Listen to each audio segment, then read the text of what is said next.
It's been a difficult time for the people of Kyiv. Moscow has been hitting the city particularly hard in the last few days.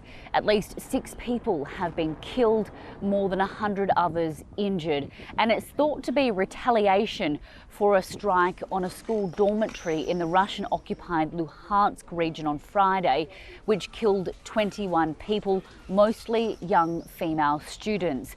The Russian Foreign Ministry, though, has come out with an additional threat, saying that it is poised to launch a fresh wave of systematic strikes against Kyiv and has called for foreign nationals and diplomats to evacuate the city, and has also warned citizens to stay away from administrative and military buildings. We've spoken to the Department of Foreign Affairs and Trade. They have told us that they are closely monitoring the situation to ensure the safety of their staff inside the Australian embassy in Kyiv.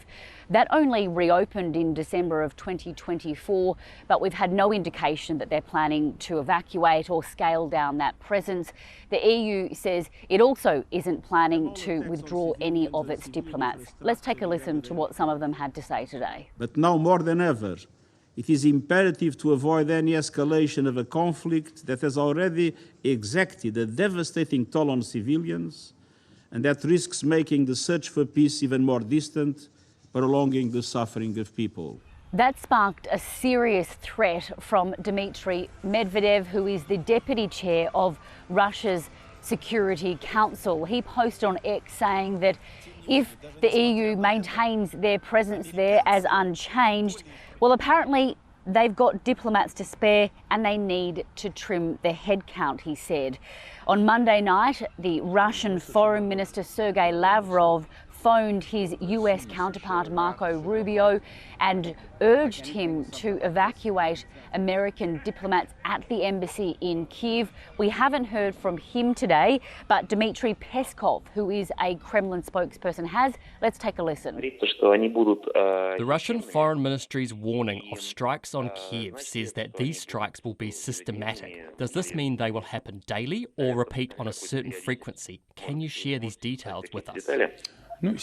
Well, systematic doesn't mean periodic. These are not the same thing.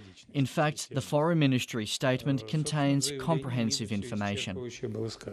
Many are interpreting the Russian threat as a form of psychological warfare, but the truth of it is that Moscow has carried out large-scale attacks on Kyiv since it invaded in February of 2022.